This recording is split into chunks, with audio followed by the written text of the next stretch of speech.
تدریس کے شعبے میں کیسے بھیڑیے ہیں یہ میں نے جاننے میں اپنی زندگی گنوا دی۔ استاد کا صاحب کردار ہونا بے حد ضروری ہے۔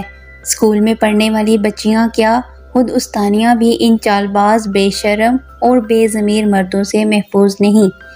میرا نام گلے لالا ہے۔ تدریس کے شعبے سے وابستہ ہوئے مجھے 19 سال بیت چکے ہیں۔ تصور بھی نہ کیا تھا کہ میری زندگی میں بھی کوئی ڈرامائی موڑ آئے گا۔ زندگی میں ہمارا بہت سے لوگوں سے واسطہ پڑتا ہے۔ میرے جیون میں بھی ایک ایسا شخص آیا جس نے میری سوچوں میں ہلچل مچا دی۔ نہیں جانتی ان کو مجھ سے سچی محبت تھی یا جھوٹی، مگر اظہار محبت کر کے اس نے مجھے چونکا ضرور دیا تھا۔ بہرحال دلوں کا حال تو اللہ ہی جانتا ہے۔ ان دنوں میں جس اسکول میں تدریسی فرائض انجام دے رہی تھی، وہ بھی اسی اسکول میں پڑھا رہے تھے۔ میں نے ان کی نظروں میں پسندیدگی بھانپ لی تھی۔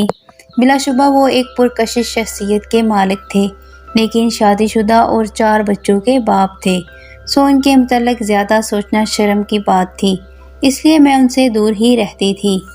ولید صاحب کے پڑھانے کا انداز بہت منفرد تھا۔ طلباء و طالبات ان کو بہت پسند کرتے۔ میں بھی ان کے پڑھانے کے انداز سے متاثر تھی۔ ایک دن وہ 8ویں جماعت کے بچوں کو نظم پڑھا رہے تھے، تب میں بے اختیار ان کی جماعت میں چلی گئی۔ ان کے پڑھانے کے انداز کو سراہا۔ میں نے کہا، سر آپ تو پیدائشی ٹیچر ہیں، اللہ تعالیٰ نے آپ کو یہ صلاحیت ودیت کی ہے۔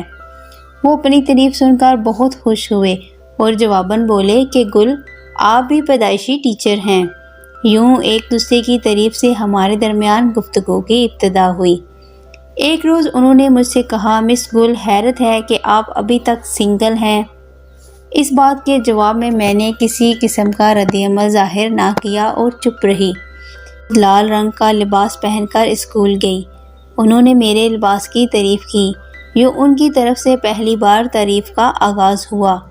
میری خاموشی سے ان کی ہمت افزائی ہوئی۔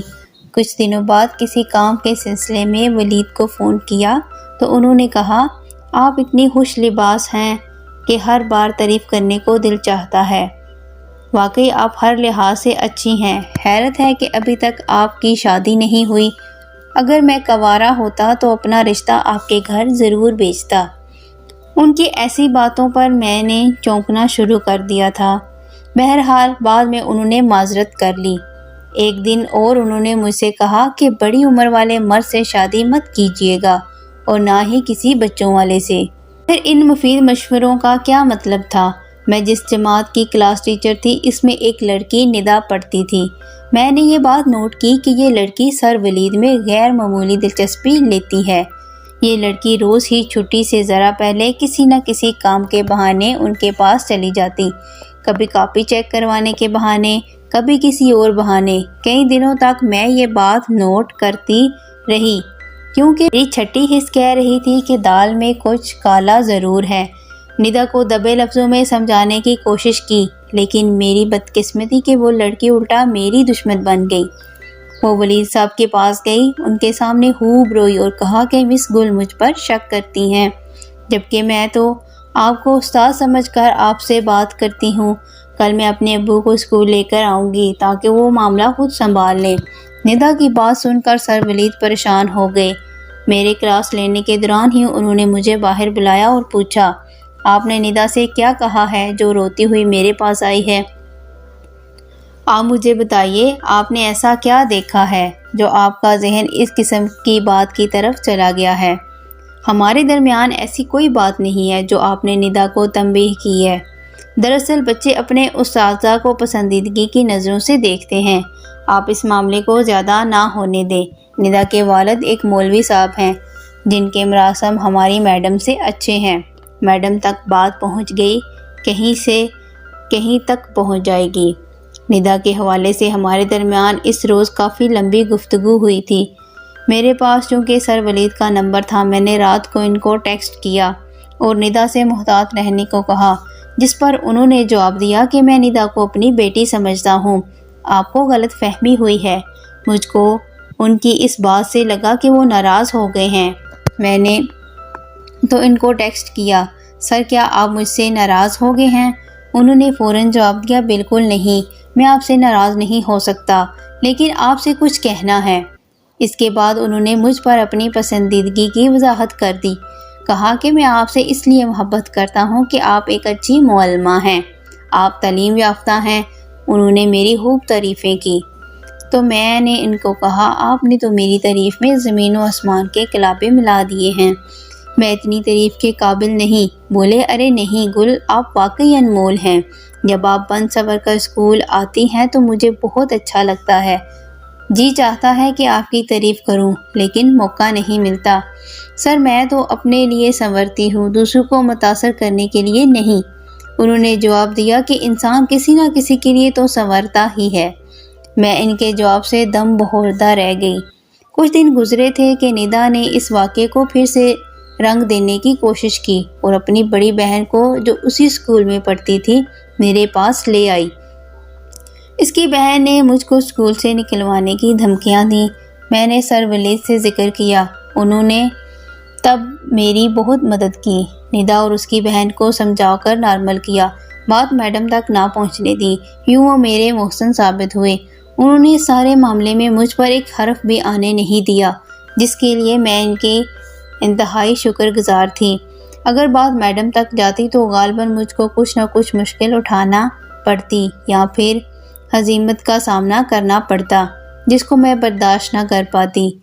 ان کی اپنے لیے پسندیدگی تو مجھ پر ظاہر ہو چکی تھی۔ میں نے بھی ان سے کہا کہ آپ میرے آئیڈیل ہیں۔ چونکہ وہ شادی شدہ تھے لہٰذا دوسری شادی کو انہوں نے دھوکہ قرار دیا، ساتھ یہ بھی کہہ دیا کہ ہم ایسے ہی رابطے میں رہیں گے تو ایک دوسرے کو جانیں گے۔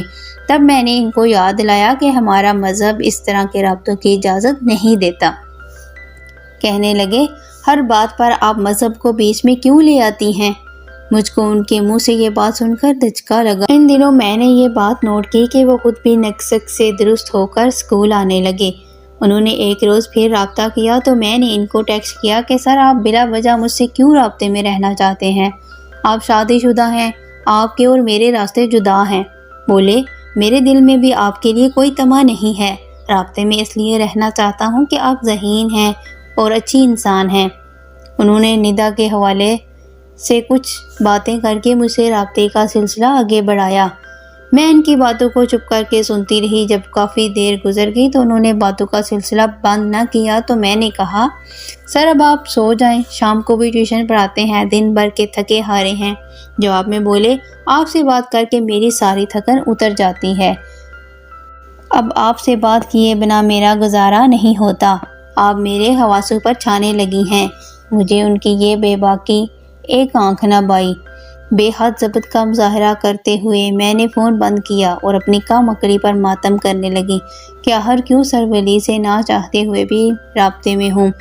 انہوں نے مجھے پھنسانے کے لیے بہت شرافت کا ڈھونگ رچایا اور اب کھل کر اپنی چاہت کا اظہار کر کے مجھے رسوا کرنے کی کوشش میں ہیں۔ میں نے انہیں سمجھنے میں دیر کر دی۔ وہ خود کو مہذب ثابت کر کے یہ گھنونا کھیل کھیل رہے تھے۔ ندا کا معاملہ بھی اتنا سیدھا نہ تھا، وہ اس کے ساتھ بھی ایسی ہی چکنی چپڑی باتیں کرتے تھے۔ یہ بات تو بعد میں جا کر کھلی کہ پہلے اسکول سے بھی وہ اسی لیے نکالے گئے تھے۔ میں نے ان کو رہبر سمجھا، لیکن انہیں یہ اندازہ نہ ہو سکا کہ میں ویسی لڑکی نہیں کہ احترام کے رشتے میں ملاوٹ کروں گی۔ انہوں نے استاد کا رتبہ میرے سامنے گرا دیا کہ مرد صرف مرد ہوتے ہیں، مرد عورت کی دوستی بنا لالچ کے نہیں ہو سکتی۔ رشتوں کی اس کھوٹ نے دل بجھا دیا۔ اپنی اس تذلیل پر میں خاموش نہ رہ سکی۔ ان کو اسکول جا کر صاف کہا کہ آپ کو کیا حق پہنچتا تھا کہ دوست کے روپ میں ڈھل کر آپ میرے جذبات سے کھیلیں۔ میں اس کے لیے آپ کو کبھی معاف نہیں کروں گی۔ ولید کو مجھ سے اس قسم کے شدید رد عمل کی بالکل توقع نہ تھی۔ وہ میرے منہ سے یہ بات سن کر حیران و پریشان رہ گئے۔ کہنے لگے میں نے سچ بات کی ہے، پر میرے دل میں ان کے لیے مروت بھی نہ تھی۔ میں نے اس کے بعد ان سے بات چیت بالکل ہی بند کر دی۔ مجھے ان سے نظر ملانا بھی مشکل لگتا تھا۔ سچ کہوں تو اس واقعے کے بعد میرا اسکول میں دل ہی نہ لگتا تھا۔ میں نے اسکول چھوڑنے کا ارادہ کر لیا۔ دراصل انہوں نے مجھے ایک عام سی لڑکی سمجھا تھا جو مردوں سے رابطے میں رہ کر ٹائم پاس کرتی ہیں۔ اس کے بعد میں نے وہ اسکول چھوڑ دیا۔ انہوں نے ایسی باتیں کر کے میرے دل کو ٹھیس پہنچائی جن کی مجھ کو ان سے کبھی بھی توقع نہ تھی۔ افسوس اس بات کا بھی ہے کہ زندگی میں اگر کسی کو اچھا جانا اس پر اعتبار کیا تو وہ بھی ولید سر تھے، لیکن وہ مجھ سے مخلص نہ تھے، مجھ سے جھوٹ بولتے رہے کہ وہ ایک مخلص انسان ہیں۔ انہوں نے میرے امیج کو توڑتے ہوئے یہ بھی نہ سوچا کہ مجھ کو دکھ ہوگا، انہوں نے صرف اپنا دل بہلایا۔ کاش میں ان سے رابطے میں نہ رہتی تو یہ نوبت نہ آتی۔ اللہ تعالیٰ ان کو ہدایت دے کہ وہ آئندہ کسی کے جذبات کے ساتھ اس طرح نہ کھیلے جو کسی معصوم کے دل کے لیے تکلیف کا باعث ہوں۔